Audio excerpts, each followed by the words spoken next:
네, 여러분 안녕하십니까. 부자아빠 주식학교 공장장입니다. 자, 5월 20일 돈이 빛나는 밤에 시작하도록 하겠습니다. 코스피는 플러스 시작으로 좀 기분 좋게 출발했으나 마지막에는 낙폭을 상승을 다 반납을 하면서 보합권으로 마무리가 되었고요. 코스닥은 1.69% 빠지면서 좀 하락폭이 컸던 모습을 보여주고 있습니다. 시장이 계속 저점 구간에서 자리를 잡아가는 모습, 어떤 그 바닥권의 모습들을 자꾸 나타내고 있는데요.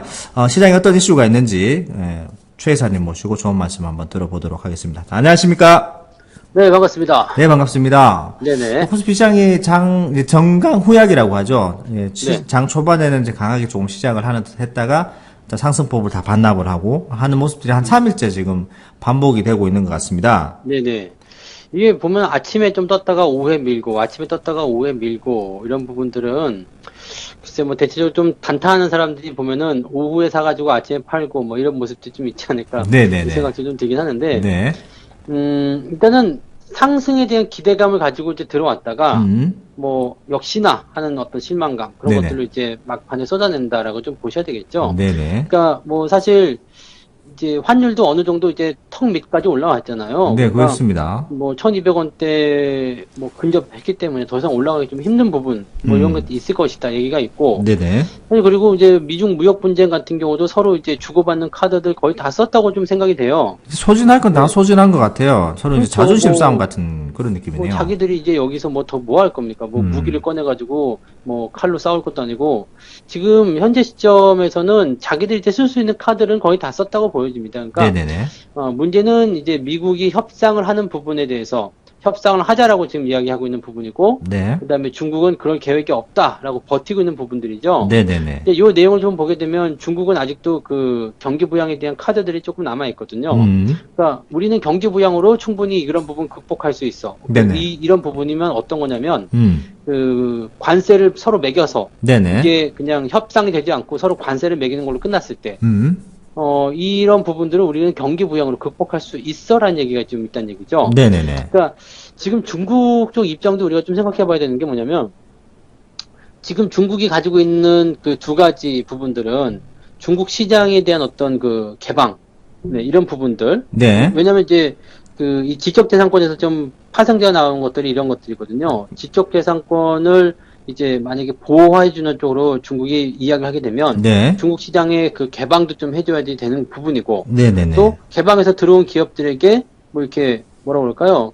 그런 그 기술적인 부분들을 또 보호해줘야 되는 그런 내용들도 있단 말이에요. 네네네. 그리고 자국 기업에게만 보조금을 지원하는 뭐 그런 불법 행위도 이제 하지 못하게 되는 네. 그런 상황이 벌어지게 되죠. 그러니까 중국이 지금 계속 머리를 굴려봤을 때, 야, 이거를 다 수용해주게 되면 우리는 너무 손해인데? 라는 느낌이 좀 있었을 거란 말이죠. 그렇죠. 네네. 그러니까, 그럴 거면 차라리 관세를 얻어맞고, 그걸 경기 부양으로 극복하자. 네네. 뭐 이렇게 얘기가 좀 되고 있을 수도 있어요. 그렇게 되면 지금 무역 분쟁이라는 부분들이 해소가 안 된 상태로 그냥 넘어갈 수도 있다는 얘기가 되는 거거든요. 그러니까 지금 사실은 이제 5월 말까지 유예 기간이 들어갔기 때문에 협상에 대한 부분들은 이번 주까지는 일단 나와야 돼요. 일정에 대한 부분들이 나와서 네네네. 만남이 있어야지 되거든요. 네네. 근데 미국은 조만간 될 것이다, 뭐 3, 4주 안에 될 것이다라고 하는데 중국은 지금 그런 거에 대해서 전혀 계획이 없다라고 일관적인 이야기를 하고 있단 말이죠. 네네네. 그래서 이제 미국이 압박하는 요소로 인해 가지고 뭐 화웨이를 비롯한 통신 장비 업체들에게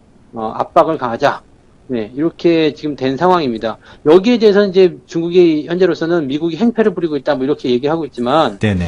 중국 입장은 아직까지는 여기에 대해서는 이제 입장 표명이 되지 않고 있는 부분이죠. 어떻게 보면 가장 강력한 이슈라고도 볼 수 있는 부분입니다. 그래서 사실은 미국이 이제 어떻게 보면 가장 강력한 카드를 꺼낸 거고, 중국은 여기에서 어떻게 대응할 것인가. 사실 뭐 관세 정도에 얻어맞아도 괜찮긴 한데, 이 통신업체들에게 들어가는 제재 같은 부분들은 굉장히 큰 부담이 될 수 있거든요. 그렇죠. 기업 하나를 지금 거기에 딸린 식구들이나 종업원들이나 직원들까지 생각한다면 어마어마한 파장이 있을 예정이고 또 그 관련 업체들까지 문제가 좀 많이 파생이 되는 부분이라서 쉽게 그렇죠. 결정을 못 내린 것 같네요.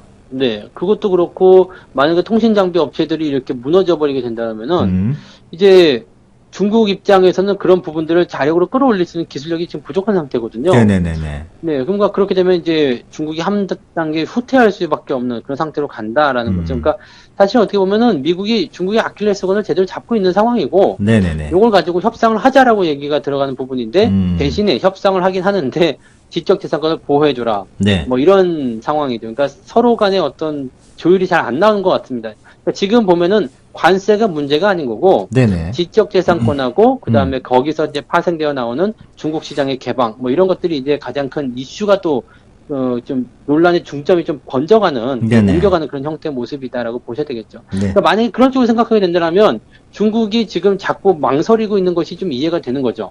그래서 만약에 이 부분이 협상이 되지 않고 관세를 일단 매기게 되는 상황이 된다면 관세를 매기는 그 자체만으로는 큰 문제가 되지 않겠습니다. 네네네. 왜냐면 뭐 당장 뭐 성장도 못 하겠습니다만 어쨌든 그걸로 인해서 경기가 무너진다거나 그러진 않을 거거든요. 근데 네네.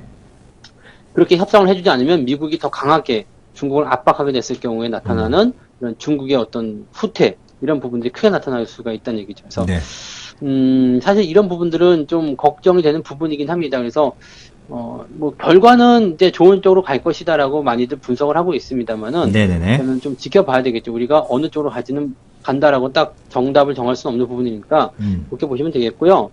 이런 무역 분쟁에 대한 부분들에서 이제 조금 부담스러운 내용이 있다고 하더라도 여전히 네네. 우리가 생각해야 되는 부분들은 시장의 어떤 그런 방향성이겠죠. 네네네, 맞습니다. 네네. 그래서, 지금 많은 업종들이 이제 하락을 하고 있고, 중국에 대한 의존도가 높다, 우리가 수출 비중이 많다, 이러다 보니까, 관세 피해를 고스란히 또 우리도 같이 받을 수밖에 없다 하는 상황에서, 반도체 관련 쪽이 아무래도 파장이 좀 큰 그런 상황이고, 반대로 또 네네. 수혜를 받는 쪽은 또 다른 또 업종이 있더라고요. 네네. 그 자동차 관세 쪽에서 우리나라가 그렇죠. 지금 일단은 한미 FTA를 새로 협정을 맺었기 때문에 거기에서 조금 이제 수혜를 받을 수 있다라는 얘기가 나오면서 서로 이제 방향이 좀 다른 그런 상황이 나타나고 있네요. 네네. 이 자동차 쪽은 오히려 더 호재가 좀 더 많이 나와 있다라고 좀 봐야 되는 부분이 좀 네네. 된 것 같아요. 네. 왜 이제 반도체 같은 경우도 물론 이제 수출과 관련된 내용은 있습니다만은 그 수요가 감소할 것이다라는 어떤 전망이 계속 나올 수밖에 없죠. 그러니까 네네. 무역 분쟁에 대한 부분들이 이런 것들에 대한 타격을 줄 수밖에 없다는 얘기가 좀 되는 건데, 요런 것들은 이제 조금 감안 좀 해야지 되는 부분이다라고 생각하셔야 되겠고요. 네네. 대신 이제 자동차 같은 경우는 환율이 상승하는 부분, 그리고 최근에 이제 경기가 좋아짐에 따라서 자동차에 대한 수요도 같이 증가하는 부분, 이 뭐 내구재 쪽으로 들어가다 보니까 아무래도 경기 경기 확장에 따른 수혜주다라고 볼 수가 있겠죠. 네네네. 전체적으로 봤을 때는 자동차 업황이 그래도 나쁘지 않고 좋은 흐름들을 유지해 가고 있다고 볼 수 있어서 네. 지금 국면은 아마도 이제 자동차 업황 쪽으로는 굉장히 좋은 분위기 형성되어 있다라고 좀 보실 수가 있을 것 같습니다. 네네. 네. 일단 뭐 수요 공급적인 측면에서는 반도체는 아무래도 재고 관련 문제도 있고, 그 다음에 반도체 지수가 좀 떨어지는 그런 상황에서,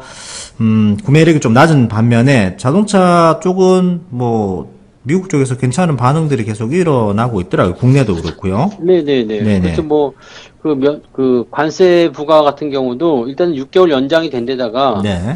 이걸로 끝나는 게 아니라 한국하고 멕시코, 뭐 캐나다 이런 그 국가들은 아예 이미 협상을 했기 때문에 면제가 될 것이다라는 얘기가 나오고 있죠. 네네네네. 그래서 뭐 이 관세에 대한 부분들이 있다고 하더라도 당장은 큰 문제가 되지 않을 것이다라고 좀 네네. 얘기를 해볼 수가 있겠죠. 그래서 자동차 쪽은 네, 면세 이런 관세에 대한 부담감 없이 네. 어떤 환율의 상승이나 그다음에 경기 호전 이런 것들을 통해서 긍정적인 포인트를 만들 수 있을 것이다.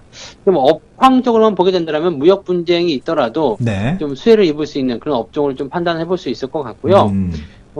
반면에 이제 삼성전자 같은 경우도 반도체를 수출하는 업체이잖아요. 네네네. 근데 그럼에도 불구하고 뭐 지금 환율이 높기 때문에 수혜를 입을 것이다 하지만 네. 수요가 감소하는 부분이라서 같은 조건이지만 무역 분쟁에 어떤 피해를 보는 것, 그다음에 네네네. 무역 분쟁과 별로 관계가 없는 것 이런 식으로 구분이 좀 된다라고 판단한다면 네네. 자동차 쪽이 지금 업황 쪽으로는 훨씬 더 좋아지고 있는 그런 상황이라고 보셔야 되겠죠. 네, 맞습니다. 뭐 항공, 운송, 물류 업종 쪽을 보더라도 근래 이제 이슈가 많았고, 항공 쪽은 또 근래 뭐 M&A 이슈라든지 예, 지분에 대한 그런 것 때문에 이슈가 많았었고, 운송 쪽도 그렇고 물류 쪽도 이제 전체적으로 흐름 자체가 조금 이제 다른 모습들을 보여주고 있는 그런 모습들이고요.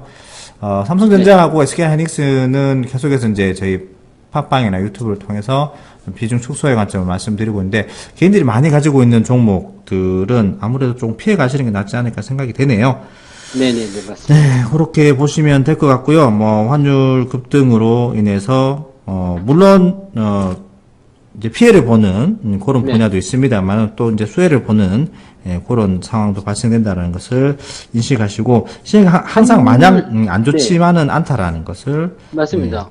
이 환율 같은 부분들을 우리가 좀 생각해 봐야 되는데, 네네네. 지금 뭐, 이렇게 말씀드리면 또 이제 반대 의견 내세우시면 굉장히 많겠죠? 그렇죠. 근데 뭐, 환율 급등이 꼭 그렇게 나쁜 것만은 아니다라고 보셔야 네네네. 됩니다. 네네. 일단은 환율이 올라간다라는 부분에서 우리가 한쪽, 그 단면만을 계속 보고 있기 때문에, 보통 환율이 올라가면 경기가 침체된다. 네. 뭐, 그래서 외국인들이 매도를 많이 한다. 우리나라 네. 돈의 가치가 떨어진다. 뭐 등등 안 좋은 이야기들 많이 나오잖아요. 네네, 맞습니다. 보통은 경기가 안 좋을 때 환율이 올라가서 그런 부분들인데, 반대적인 입장에서 봤을 때는요, 환율이 올라갔을 때는 수출 기업들이 상대적으로 잘 되거든요. 네네네. 잘 되는데 이런 부분들을 보게 되면은 우리나라는 뭐 내수 대비해서 수출이 거의 2배 이상 많죠. 그러니까 네네. 70% 정도가 수출이다 보니까 그렇게 된다면 기업들이 어떤 실적적인 측면들은 강화될 수 있는 상황들이 좀 있어요. 그러니까 뭐 기업의 펀더멘탈이나 어떤 기업 실적 이런 것들 생각해 본다면 오히려 환율이 올라가 있는 상태에서 이런 턴어라운드 등이 더 강력하게 나올 수 있는 그런 상황이 될 수 있겠고요. 네네. 또 한 가지를 보게 된다면은 지금 우리나라 원화 가치가 좀 떨어져 있기 때문에 관광객들의 유입이 좀 많이 들어올 수 있거든요. 싸죠. 뭐, 네네. 1달러로 1200원 가까이 바꿀 수 있으니까. 네네, 맞습니다. 그러면은 지금 이제 지난 분기 뭐 이런 때는 지금 그 서울을 방문한 관광객이 뭐 사상 최대였다라는 얘기가 나오잖아요. 네네네. 그러니까 그럴 정도로 이제 외국인들이 점점 늘어나고 있는 상태가 된다면 내수 경기가 지금 침체될 것이라는 어떤 이야기를 하고 있지만 관광객들을 통한 어떤 수요 증가가 된다면 네네. 내수는 또 그런 쪽으로 긍정적인 포인트가 나올 수 있거든요. 음. 그러니까 뭐 물론 업종에는 이제 한정적인 부분이 되겠지만은 네. 그런 부분이 있습니다. 그래서 환율이라는 부분들은 여기서 막 갑자기 1,400원, 1,500원 이렇게 급하게 올라가서 충격을 줘버리게 되면 문제가 되겠지만 네네네. 현재 시점에서 어느 정도 이제 딱 마무리가 되고 더 이상 올라가지 못한다거나 아니면은 현재 시점만 그냥 유지가 된다고 하더라도 제가 보기에는 그냥 뭐 증시에 미치는 영향이 그렇게 클 것 같지는 않아요. 그러니까 여러분들이 생각하시는 것만큼 뭐 경기가 침체돼가지고 뭐 두려워해서 외국인들이 뭐 엑소더스 그러니까 뭐 돈 챙겨가지고 막 다 도망치고 떠난다. 네네. 절대 그렇지 않습니다. 그러니까 그런 것들에 대한 너무 비약적인 부분들을 멀리 보고서 생각하시면 시장 자체에 대한 부분들이 그냥 무조건 하방으로밖에 볼 수 없어요. 네네네. 그러니까 그런 식으로 보실 것이 아니라 단기적인 변동성은 당연히 나올 수가 있겠죠. 네. 뭐 안 그래도 악재들이 많으니까 그렇지만은 네네네. 그런 것들을 그냥 기정사실 해가지고 너무 그쪽으로만 그 보게 되시면은 시장의 어떤 다른 긍정적인 면들은 전혀 보지 못하게 된다는 거 꼭 알아주셨으면 좋겠습니다. 네. 네, 시장이 뭐 항상 전체 시장이 내리더라도 강한 종목은 있기 마련이고 어느 곳에선가 강세 시장이 또 시작되기도 하고 또 이렇게 시장이 굉장히 하락하고 남들이 다 떠나가고 근래에는 주식 다 팔고 정리했다는 분도 꽤 많이 보이더라고요. 많아요. 네, 그래서 네네네. 진짜 이게 작년 10월만큼 또 아픈 그 자리가 왔구나. 그리고 지금 또 그때 대비 이제 환율이 또 급등하다 보니까 더 그런 것 근데 같더라고요. 네. 작년 10월하고는 비교할 게 안 되잖아요. 지금 보면 그렇죠. 낙폭 자체도 크지 네네네, 않았고 네네. 지금 작년 10월 같은 경우는 실질적으로 이제 매도가 전체적으로 1년 내내 쏟아지는 부분에서 네. 막바지 상황이었는데 지금 이번 5월 같은 경우는 왜 이렇게까지 그 공포 분위기를 만드는지 잘은 모르겠어요. 네네네. 지금 그 외국인들이 들어와가지고 매수를 쌓아놓은 것도 굉장히 많아요. 이게 6조 원대 이상 들어와 있거든요. 네네네. 오늘 외국인 수급 보면은 확 줄었어요. 매도가 지금 200억밖에 안 나왔죠. 네. 아침에만 하더라도 매수였는데 오후에 조금 매도로 바뀌는 모습이지만 그래도 200억밖에 안 나왔단 말이죠. 네. 그럼 외국인 매도도 줄어드는 상태. 그러면 지금 6조 원 넘게 매수가 들어와 있는 부분에서 외국인들이 지금 물려 있는데 여러분들 생각하시기에 외국인들이 이거를 손절매도 치고 6조 원대 손절매도 치고 떠날 거다라고 생각하시는 부분들이 있는 건가? 네네네. 저는 그런 부분이 약간 의문이 좀 돼요. 그러니까 모든 정황들을 좀 깊숙이 들어가서 살펴보게 되면 지금 겉으로 보이기는 굉장히 불안해요. 네네. 근데 그 안에 들어가서 보면은 더 이상은 밀리지 않을 것 같은데 더 이상은 뭐 그 충격적인 부분들이 더 크게 나올 것 같지는 않은데 충분히 올라갈 수 있는 부분들이 있겠는데 뭔가 해결책이 나오겠는데 네네네. 이런 생각들을 좀 할 수 있는 그런 상황이 좀 오실 거라고 생각합니다. 네. 뭐 항상 부자아빠 주식학교의 방송이 좀 긍정적인 면으로 항상 시장을 바라보고 그 다음에 어떤 그 하락을 오히려 더 기회의 매수의 기회로 삼아서 그런 방송을 하고 있기 때문에 시장이 너무나 이제 부정적인 언론들, 그 다음에 유튜버들의 그런 안 좋은 영향들을 많이 보시고 계시기 때문에 시장을 어떻게 긍정적으로 찾으려고 하셔도 찾기가 힘드실 것 같아요. 예. 근데 뭐 이건 아셔야 되겠죠. 뭐 증시가 이제 지금 계속 하락을 하고 있는 모습이 있잖아요. 네네네. 그러면 이제 대세 상승장은 도대체 언제 오는 것이냐 이런 생각을 하실 수 있고 또 계속 내리는데 뭐 이럴 네. 때마다 계속 사라는 거냐라고 하실지 네네네. 모르겠습니다만 내릴 때마다 계속 사는 것이 아니라 내릴 때가 기회라는 이야기죠. 그러니까 그렇죠. 주가라는 부분들은 이제 계속 내리고 있는 떨어지는 팔라를 잡아서는 아프겠죠. 뭐 지금 주가가 내리고 있는데 여기다 전 재산 집어넣을 사람도 없잖아요. 네. 근데 주가가 바닥을 잡으려고 할 때쯤이 된다라면 그 시점을 우리가 대비하고서 그 주가 상승을 대비해야 된다는 거죠. 이런 주가 하락이 영원히 계속되지 않는다는 얘기입니다. 그래서 하락이 나올 때 주식을 다 팔고 떠나는 것이 아니라 네네. 오히려 매수의 포인트를 기다려서 그 시점에서 공격적인 매수를 들어가야지 전체적으로 큰 금융의 역사는 우상향 아닙니까? 네네, 그러니까 맞습니다. 뭐 네. 계속해서 장기적으로 성장할 수 있는 그런 포인트에서 가격이 더 싸게 나왔다라면 이런 것들은 우리가 도망치면 안 되겠죠. 더 적극적으로 잡아야 된다는 거 잊으시면 안 될 것 같아요. 네. 자, 오늘 좋은 말씀 해주신 최 선생님 감사드리고요. 마지막 네. 구호하고 마무리하도록 하겠습니다. 네네. 시장에서는 뭐 시장 지수가 빠져도 상승하는 종목들, 크게 또 상승 추세를 만들어 가고 있는 종목들이 분명히 있고, 저희들 종목들에서 그런 종목들을 또, 상승을 많이 난 종목들은 오늘 또 익절을 하고 하는 모습들을 보면은 시장에 집중하기보다는 종목이지 않나 생각이 됩니다. 그래서 오늘 마지막 구호는 시장보다 종목이다로 하는 것이 네, 낫지 않을까 네. 싶네요. 네. 자, 그러면 제가 앞쪽에 하고 뒤쪽에 해주시면 될 것 같습니다. 네. 자, 주식시장은 시장보다 종목이다. 네, 감사합니다. 고맙습니다.